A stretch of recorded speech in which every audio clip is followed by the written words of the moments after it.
Hello and welcome along to another episode of Review the 92 with me, Daniel. I'm joined as always by Tom, and we are going through the latest of our travels across the country to visit some of the 92 grounds. And we start with the start of a triple header from December 2021, which I think it's the first time we've done 3 in 3 days. And we started it in, I don't want to start on the wrong tone, but the worst conditions I've ever been to an away football game in. As we went to Bloomfield Road on the coast in December for Blackpool versus Luton Town.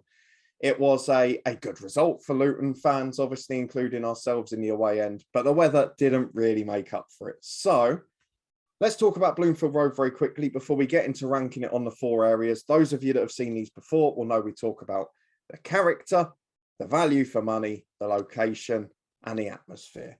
And we start with the stats of Bloomfield Road. So currently, due to temporary standing, has a capacity of 16,616. We were, of course, in the temporary stand, which we'll talk about in a moment. It was opened and first used in 1887, but has had significant renovation across basically all the stands. There's nothing much of the original left. And the record attendance, one that you always like, pre-development in 1955 was 38,098. Post-development or during redevelopment, was in 2010, which of course, time Blackpool were in the Premier League, 16,116. But Tom, we went at the start of December 2021, Blackpool 0, Luton Town 3, a scoreline that very much flattered Luton Town because it was backs to the wall for much of the first half. But before we get into the 4 areas, your initial thoughts of Bloomfield Road and a trip to Blackpool in, I'm not exaggerating with the weather either, am I? No, would you say, is that what you're giving it the title of worst weather at an away game of all time? Yeah, the only worst thing I can think is a hailstorm at a home game against Nuneaton. That's the only worst I can do. Yeah, and that was a shower. I've never seen a shower quite like that. It wasn't the whole afternoon. No, this was just a miserable day. And I think you famously said on the way that Blackpool should have to play their home games in August and May only. They shouldn't have winter home games. Which I think there was some logic behind that statement at the time because it wasn't enjoyable. The weather did play its part and will have an impact on the scores we're going to give this evening, I'm afraid.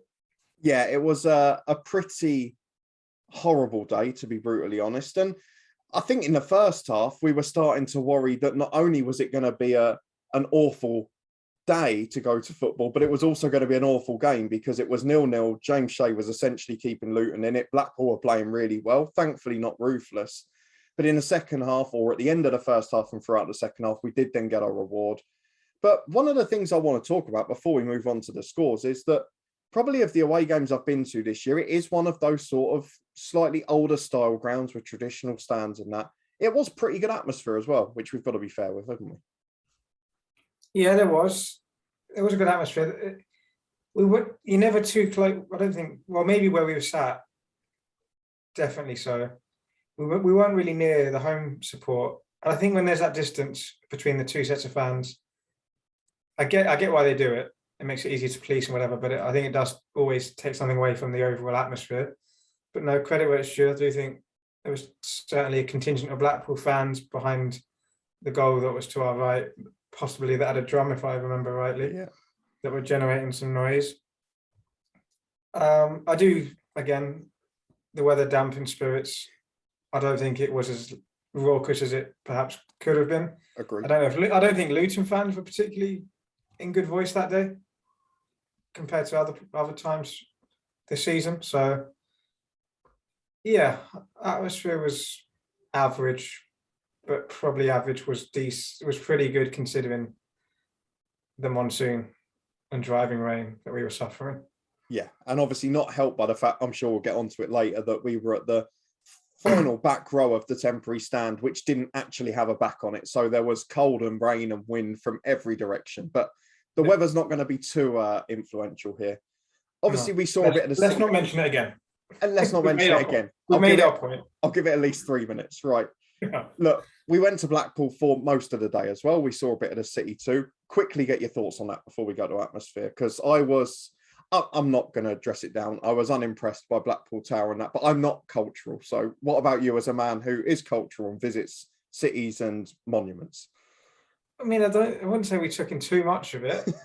I've been to Blackpool a few times now. I went to Fleetwood when Luton were in League One. You didn't come along to that, so that was your first trip there. Yeah, it's nice to be. I guess it's always nice to be by the seaside. I mean, not that day it wasn't. Couldn't walk along the promenade, but still to see the waves crashing in the rolling sea. I don't know. There's still something to traveling to the coast, even despite the conditions. But yeah, after the game, the tower was all lit up, the illuminations. So by chance, we saw Blackpool illuminations, which people do travel around across the country for. So I wouldn't recommend it. A little perk. No, I was quite impressed by the tower. You're just miserable.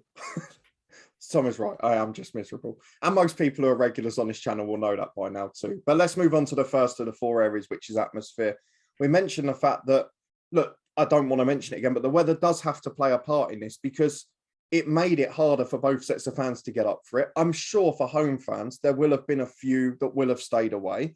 We do have to bear in mind that this game and the next 2 episodes were at the start of probably the heightened fear of restrictions and probably fear of health concerns due to the Omicron variant of COVID. Don't really want to talk about it, but there were people at times that were being asked to choose between going to football and other things in the build up to Christmas. So we have to bear that in mind.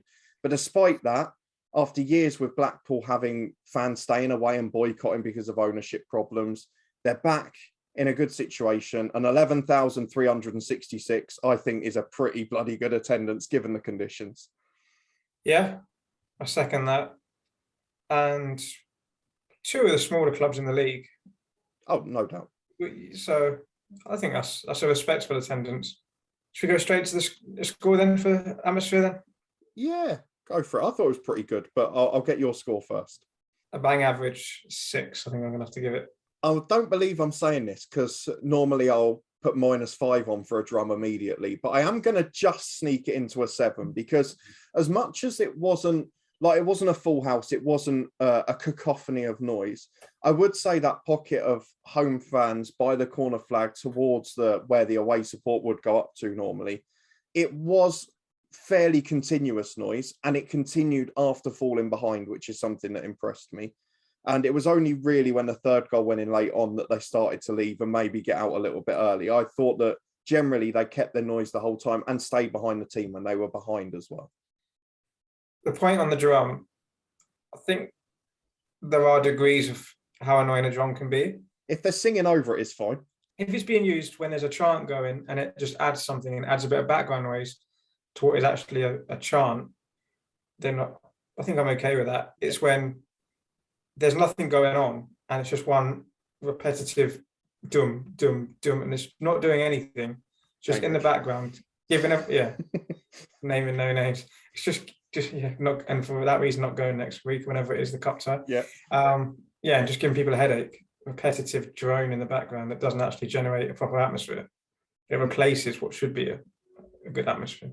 No, we're in agreement there. So nice to start differently because last time I think we were virtually the same on Millwall. So let's move on to location and see if that changes, because this is where it's very hard for me because it's a place that is pretty well connected. There are trams available, not that we saw any when we were waiting in the driving rain for a little while. There are various train stops, and we were unfortunate that because we were travelling from Manchester, we ended up at the one furthest away from the ground. And there were a few pubs and that along the way, which made it quite easy. And I guess being in a seaside town, there were always places you could stop off, get a drink, get something to eat, and have a break from the monsoon and the deluge of weather outside. Sorry, I've mentioned it again. But what would you give it for location? Because ultimately, despite those mitigating factors, we had to walk for half an hour in the very pissing rain. I'm going to go high on location, I think, because for all the reasons you've just mentioned, okay, it was a bit of a walk from where we got off the train, but there are 2 train stations at least, aren't there, in Blackpool? So you could, if you're lucky, you'll pull into the nearer one. Yeah. We did stop halfway in a pub that's full of Luton fans. So we're not the biggest drinkers, but I'd say the average away football fan is. So if you're getting a bit thirsty halfway, plenty of places to quench your thirst. Again, I'm sure in other months of the year the walk along the promenade, along the seafront, Oh, it'd be beautiful in the summer. is a very pleasant walk to a football ground. So I'm going to say, although we didn't see it, in general, I think the location would be pretty good. So I'd say 8 for location, I think. Yeah, I'm going to go one lower because I have to base it a bit on our experience, which, let's bear in mind, half of the football fans in a season are going between the end of October and the end of February, which means that they're going to get the experience that we had or something similar to it. Whereas, as you say, if it's the summer, you can walk along the promenade down. It is virtually a straight line. It would be a lovely, pleasant walk. However, we had to evade that because we needed to get buildings either side of us for protection. So there is a circumstance that meant we didn't get to enjoy it. So I'm going to give it a 7 because I appreciate it would be a good location normally, but it wasn't for us. So I think that's the fairest I can do. Third one is value for money. Now, I feel like I was going to be a bit kinder on this one because I'm comparing it to the ones we've done since, which were pretty horrendous. But the ticket value for this was £23. And I've been comparing that to some of the Northern and obviously the Welsh games we've been to in this league. And I guess it's probably what you would expect at the lower end or for clubs on a slightly smaller budget, perhaps. I'm so bad at remembering ticket prices. I always rely on you to say how much it costs. So £23. It's not giving it away. It could be better, but then I don't know. It's probably below average still. But it's reasonable. You see, in second best league in the country, and it's a good standard of football. I want to be consistent. I'm sure we must have mentioned this before. What we deem a ticket should cost in the Championship. You can't have too many gripes for £23. I don't think it's not. You don't feel like you're getting ripped off. So, cut to the chase. 7 out of 10. Yeah, I'm going to go one higher on this occasion because look, I'm a Scrooge. I like to save money. However, the fact of the matter is, it's been my cheapest away day in the Championship this season. And looking at the ones that are coming up and the tickets that are going out for that is the case as well. It's not as cheap as some of the ones we ticked off in the year before the pandemic, but we've got to bear in mind now Luton are a more established Championship club. So perhaps for some teams we become a Category B game rather than C for those that have that.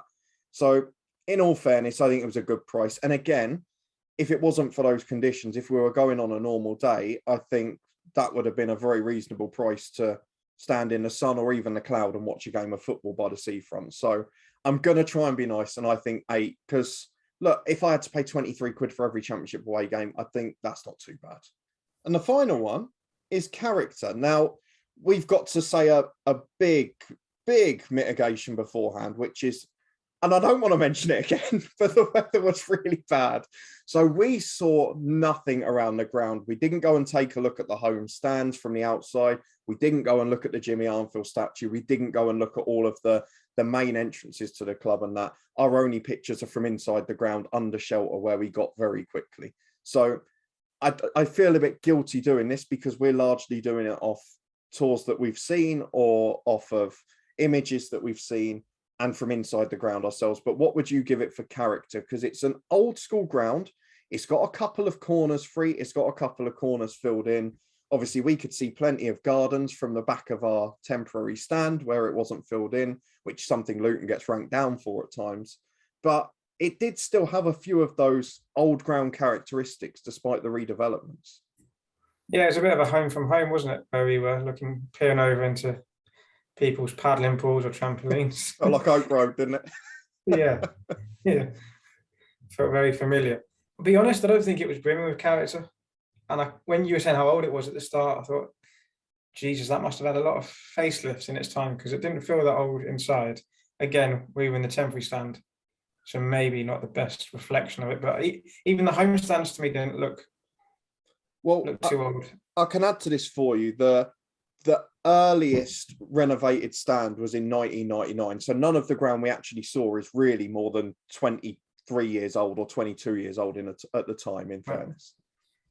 Yeah, that makes a lot more sense. I'd like to add then that they did have flags up of like supporters groups. I think there was one from Durham. Was there an Italian one that I thought was Mexican? And then on closer inspection, it turned out to be Italian. But I do like it when like supporters groups from around the country, or international groups in this case, are represented inside the ground. It's something that Arsenal are very good at, and when I travel to a new ground, it's something that I do notice. So I like that. I just thought I'd get that in there.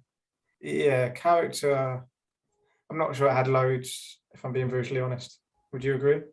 Yeah, I think that's a fair assessment. Obviously, I've seen the statue and a couple of the entrances, which look quite nice from the outside post our visit to Blackpool. And obviously, you do mention a key part, because a big change in the last few years at Blackpool, if we'd have gone perhaps in League Two before the takeover, when it was still under the ownership of the Oystons, rather than a local businessman who's given a bit more back to the fans now, it probably would have been a very different story, Blackpool. But you can see they've made a real effort to re-engage with the fans, and that's probably proven by the fact that so many of them have come back to the ground, added to the success on the pitch. No, definitely. I'm going to go 6 character, I think. I feel like I'm being pretty mean today with my scores. I think that's fair. I was going to go for 6 as well, but then I guess, as you say, I'm normally miserable. So if you're matching me, perhaps you are being a bit mean. But having an off day. It was a ground that has been heavily renovated. It's very modern. Obviously, it's so hard to judge when you're standing in a sort of corrugated iron temporary stand to judge any character from it. But it was a ground that still, it didn't feel like a modern Solus Bowl. And I know that's the way I've got to put it. It still felt like we were in a ground with a little bit of structure, a little bit of history. And that's why I would give it an average score rather than a poor one. So 6 for me. I think that's fair. Any final comments on Bloomfield Road? Any final comments? Can we have it away in August next year? Yeah, that would be nice.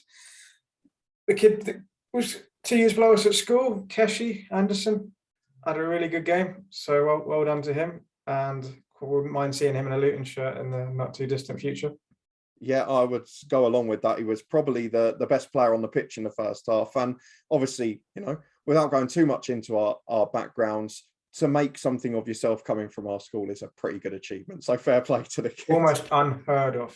Almost unheard of. What a way to end. You can see our overall scores down at the bottom. That was our view on Bloomfield Road. Let us know in the comments if you've been on a sunnier day, or if you've somehow been on a gloomier day. I don't think you will have. I'll dispute you on it. But let us know down in the comments what you thought of the ground. If you're a Blackpool fan, of course, seeing the atmosphere back, how did that compare to a normal match day with the weather and climate issues that we mentioned earlier on? If you did enjoy it, please do put a thumbs up on it. Subscribe down below for regular content. As we mentioned, we went to 3 in 3 days, so there'll be more of these episodes soon. Thank you to Tom for joining me as always, and hopefully we'll see you next time.